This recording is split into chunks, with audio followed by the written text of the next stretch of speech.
Olá pessoal, boa tarde, terça-feira, dia 11 de setembro, o Bate-Papo Esportivo está começando aqui na sua TV Horizonte. Um programa moderno com muita informação, opinião, debate, que fala tudo sobre o futebol e ainda interage com o telespectador. Vamos aos destaques do programa de hoje. Atlético vence Xará Paranaense e sobe uma posição no Brasileiro. Cruzeiro terá reforços para enfrentar o Palmeiras. Em período de renovação, seleção brasileira entra em campo hoje contra El Salvador. Isso e muito mais agora no Bate-Papo Esportivo.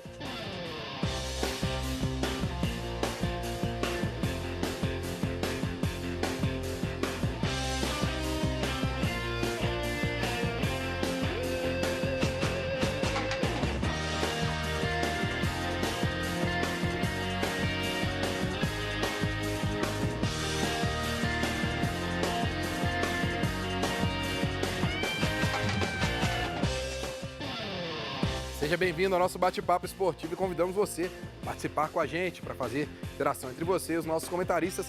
Ana Cláudia Mascarenhas, boa tarde, Ana. Explica aí pro pessoal de casa como é que eles podem participar. Boa tarde, Breno. Boa tarde a todos. Pessoal, participe com a gente nesse bate-papo. Mande a sua mensagem no nosso WhatsApp 984950038. Repetindo, hein? 984950038. Ou você pode mandar a sua mensagem também pelas nossas redes sociais. Estamos ao vivo pelo Facebook e YouTube da TV Horizonte. Contamos com a sua participação, viu? Atlético venceu ontem, você falou que ia ser difícil. Falei que ia ser difícil. Foi difícil. Acertei quem fez um dos gols, que foi Leonardo Silva. De 4 gols na partida, você acertou um. Pelo menos, né, gente? Pior é que tá aqui e não acerta nada, né? Eu, pelo menos, acertei Um dos 4. Um dos 4. Entendi. Isso é muito bom. Nossa, excelente. Excelente, né? excelente. Mas foi um jogo difícil, como esperado, mas ainda bem que o Atlético conseguiu com a vitória em casa. E o Cruzeiro amanhã, hein? Pois é, gente, Copa do Brasil, o Dedé vai deslocar de lá. Será que ele vai chegar bem pro jogo? Vai vir na mordomia. Pois é, mas o desgaste, hein? Tô preocupada com isso. Vamos falar sobre isso aqui no programa. Mas antes, convidamos vocês a acessarem as redes sociais do programa. Bate-Papo Esportivo está no Facebook, no Instagram, também com o canal no YouTube. Entra lá e confira vídeos exclusivos do programa que separamos aí para vocês. Como já adiantado, vamos falar dessa grande vitória do Atlético ontem, sofrida, suada, mas são mais 3 pontos e o Atlético sobe aí na tabela de classificação. Vamos falar do Cruzeiro, tem novidades, Cruzeiro tem gente nova pintando aí para reforçar o time amanhã contra o Palmeiras, tem seleção brasileira hoje à noite, então muito assunto para a gente falar aqui no programa. Grande Guilherme Guimarães, seja bem-vindo. Tudo bem, Breno? Você está otimista aí para esse jogo do Cruzeiro amanhã? Afinal, é o jogo mais importante do ano do Cruzeiro até o momento, vai ser o de amanhã. Com certeza. Um abraço para quem nos acompanha de casa. Satisfação participar mais uma vez aqui do Bate-Papo Esportivo. O Cruzeiro tem um jogo muito importante contra o Flamengo, ou contra o Palmeiras, perdão, amanhã, Breno. É um jogo difícil. O Palmeiras é uma equipe muito bem armada pelo Filipão, principalmente pela chegada do novo técnico ao Palmeiras, o time deu uma guinada, disputa as 3 competições, assim como o Cruzeiro, mas diferentemente da Raposa, não deixa o Brasileirão de lado, o Palmeiras está lá na cabeça da tabela, então vai ser um jogo muito difícil para o Cruzeiro. Conta a favor do time de Mano Menezes, os retornos de peças importantes que a gente vai comentar logo mais, então teremos um duelo interessantíssimo no Allianz Parque amanhã. Grande Edu Panzi, seja bem-vindo aí, o Atlético venceu, sofrido, mas venceu. Você esperava que fosse tão difícil assim ontem? Um abraço, Breno. Um abraço, telespectador. Eu não esperava tanta dificuldade, não. Mas eu acho que elas foram muito mais impostas por conta de erros do Atlético. O lado esquerdo do Atlético no segundo tempo não funcionou. E, para mim, foi uma soma de atuações ruins individualmente, dizendo. Maidana não jogou bem, Fábio Santos não foi bem, Adilson não foi bem. E o segundo tempo do Thomas Andrade não foi bom e o Terans não entrou bem. Então, aquele lado ali ficou... prejudicou o Atlético no segundo tempo. O início do segundo tempo que preocupou, que a gente até imaginava o Atlético Paranaense fazendo um gol a qualquer momento, mas futebol é fantástico, né? O Atlético foi eficaz, foi eficiente. Às vezes que chegou, marcou. O Atlético Paranaense, além da sorte do Galo e da competência do Vitor, a incompetência dos atacantes paranaenses, né?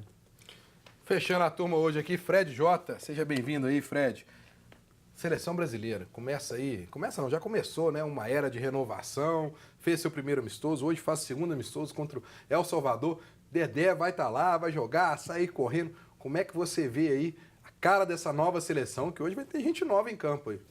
Boa tarde, Breno. Boa tarde a todos. É um amistoso que não serve para nada, na minha opinião. É um treino de luxo longe do Brasil.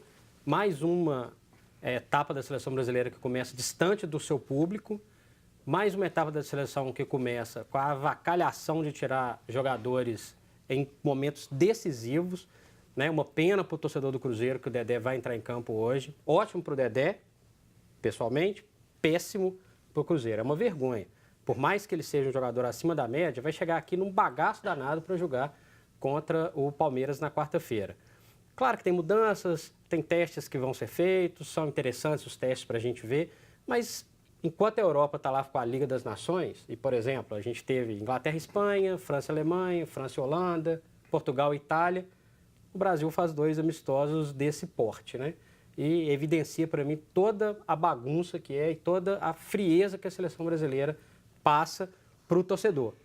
O primeiro jogo da nova era foi exatamente no feriado da Independência, 7 de setembro. Era uma data feriado, poderia ter sido, né, escolhido um estádio qualquer do país para aproximar, e não. Continua essa distância, acho que tem muitos erros, é mais uma passada de mão na cabeça do Neymar, a faixa de capitão. Enfim, eu tenho muitas críticas, mas a pior delas evidencia o calendário. O calendário é culpa da CBF, a CBF desvaloriza os seus jogadores. E completando, os seus jogadores e suas competições, na verdade. E completando uma coisa que é bizarra, né?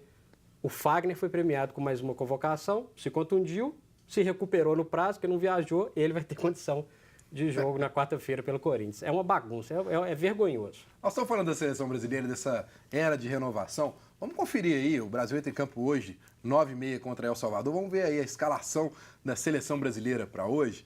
Aí, Guilherme, você vai dizer pra gente aí o que você acha dessas novidades em campo aí. O goleiro vai ser o Neto, já é uma novidade. Éder Militão, Marquinhos, Dedé, Alexandro, Casimiro, Arthur, Felipe Coutinho, Douglas Costa, Richarlison e Neymar. Muita cara nova aí, assim, o Arthur, o Éder Militão, que eu já falei, o Richarlison lá na frente, para começar jogando. Como é que você vê a cara dessa nova seleção? Primeiramente, El Salvador, para mim, é o Senhor Jesus, né? El Salvador, quem é El Salvador na fila do pão? Vamos perguntar essa pergunta, né? Concordo com você, Fred, ó, tá assina embaixo. É um amistoso caça-níquel, mais um, em que a CBF coloca a seleção brasileira no início de preparação para a Copa de 2022, um novo ciclo. E falar dos clubes serem prejudicados é culpa dos próprios clubes e dos dirigentes que assinam e apoiam quem é que está comandando o futebol brasileiro hoje. Então, a culpa é de vocês, viu, dirigentes? Só para responder de fato a sua pergunta, são jogadores interessantes, jogadores que atuam em grandes ligas, né? A gente vê Douglas Costa, o próprio Richarlison, que está na Premier League, tem jogadores, o Casemiro, o próprio Neymar. Então, a seleção brasileira, ela está mesclando, o Tite está mesclando. Pena que esse tipo de amistoso acontece contra uma equipe fraquíssima e na conjuntura que a gente tem acompanhado. Edu, eu vou deixar para você falar de Campeonato Brasileiro. Acho Vamos falar de Campeonato Brasileiro. Baixou o Edu Panzi em mim Qual aqui. que é a crítica do Fagner, ao Fagner? Porque se ele pediu dispensa e teve tempo para se curar, segundo O Arrascaeta também não teve? Mas o Arrascaeta só teria um jogo, né? Hã? A seleção do Mas Uruguai... e daí, ele também não teve? Não teria um jogo só. Ele também não pediu dispensa e joga amanhã? Mas ele viajou, né? Há uma diferença. O Fagner nem sequer viajou. Tudo bem, mas não foi dispensado? Sim, então, a seleção do Uruguai teve apenas um amistoso no dia 7. Não tem problema, pediu dispensa também vai jogar. Então, o Fagner não pode não podia estar com problema claro e recuperar? Claro que pode. Você vai desconfiar dos médicos? Eu não acho. Isso eu acho que é teoria da conspiração. Isso é teoria da conspiração. Eu só não concordo com a comparação da Arrascaeta. Eu acho que é a mesma coisa. Porque tinha apenas o amistoso do dia 7. Se ele estivesse jogando lá ou não, ele voltaria a tempo para jogar contra o Palmeiras. Bom, então vamos falar de Campeonato Brasileiro. Já que ontem terminou aí a 24ª rodada, vamos conferir como é que ficou a classificação do Brasileirão. Tá aí, Internacional líder com 49, São Paulo 49, Palmeiras 46, Flamengo 44. E aí o Atlético assumindo a 5ª colocação com 41, empatado com o Grêmio. E o Cruzeiro em 7º com 33 pontos. Aí abriu uma vantagem boa aí, hein? Já 8 pontos do 7º, que é o Cruzeiro, para o 6º colocado. Algumas semanas que a gente vem aqui, o Cruzeiro tá aí de um jeito, como eu falei. Mas agora a situação é outra. O Santos tem um jogo a menos e se vencer essa partida que está adiada, Vasco, né? Passa o Cruzeiro. O Vasco tem sido a mãe aí para vários clubes no Brasileirão, né? Entrega pontos facílimos e o Santos vem numa crescente interessante. O Cuca conseguiu acertar o time, conseguiu fazer o Gabigol, de fato, se tornar o Gabigol, é o artilheiro do Campeonato Brasileiro. Então, a situação do Cruzeiro agora não é mais aquela que tem gordura para queimar, Você imagina não. o Cruzeiro nas próximas rodadas do Brasileiro? Você que está no dia a dia, lá na Toca da Raposa, porque as próximas rodadas são todas entre Copa do Brasil e Libertadores. Até outubro vai ser Cruzeiro reserva no Brasileiro? Possivelmente é a tendência, tem sido assim, ainda mais agora que essas fases decisivas das Copas têm ficado ainda mais difíceis, né? Adversários mais difíceis. Adversários mais difíceis, Palmeiras, Boca. O Cruzeiro, na minha opinião, vai jogar um clássico com o Atlético, que possivelmente até o Fábio pode ser poupado. Eu pouparia do goleiro ao... Até possivelmente vai ser isso que vai acontecer. É um time, o Cruzeiro joga com o Boca Juniors. Você vai ter a recuperação num avião, num ônibus, num aeroporto. O Cruzeiro viaja segunda, 7 horas da noite para a Argentina, na segunda-feira, né, no pós-clássico.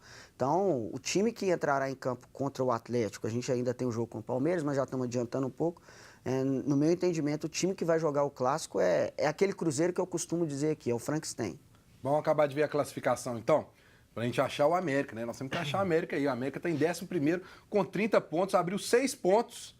Como o Edu sempre fala que tem que preocupar com o lado de baixo.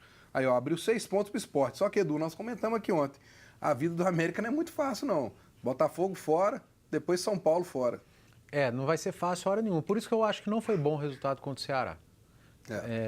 Por mais que você tenha tomado ponto também do Ceará, na soma, você deixou escapar 5 pontos para o Ceará, independentemente da arbitragem lá ou não. No primeiro turno. E o olhar para frente da tabela é o que você falou, Botafogo fora e São Paulo fora. São 2 jogos muito complicados e que, teoricamente, era mais tranquilo você vencer o Ceará em Belo Horizonte do que Botafogo e São Paulo fora de casa. Então, por isso que eu não encaro como bom resultado esse empate contra o Ceará. Tem que lembrar uma coisa aí, que o Atlético Paranaense faz aquele jogo atrasado contra o Também Chapecoense. Se tá vencer, jogando bem, viu?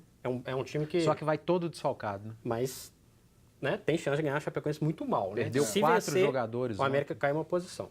Piora mais ainda. Aí o América tem que torcer, então, para a Chapecoense aí. Agora eu tenho uma dica para você que precisa de um emprego, quer trabalhar numa empresa que paga um salário justo, com uma ótima estrutura. Você precisa de um emprego com uma boa remuneração e uma ótima estrutura de trabalho? Mande seu currículo para mundiale.com.br. Você conhece o segmento de vendas à distância? É um dos setores que mais crescem no Brasil e atualmente representa uma das melhores oportunidades de trabalho para os jovens que buscam seu primeiro emprego. A Mundiale é uma das empresas líderes nesse segmento e tem um time ágil e competente, porque investe muito na formação das pessoas. Quem trabalha na Mundiale tem remuneração justa, horários flexíveis, treinamentos contínuos e muitas chances de crescimento profissional. E aí? Tá a fim de correr atrás de crescer na vida? Então a Mundiale é para você. Acesse o mundiale.com.br e cadastre o seu currículo. Então não se esqueça, pessoal. Se você está precisando de um emprego, mande seu currículo para o site aí, mundiale.com.br. Nós vamos para um rápido intervalo e voltamos falando tudo sobre a vitória do Atlético ontem. Não sai daí.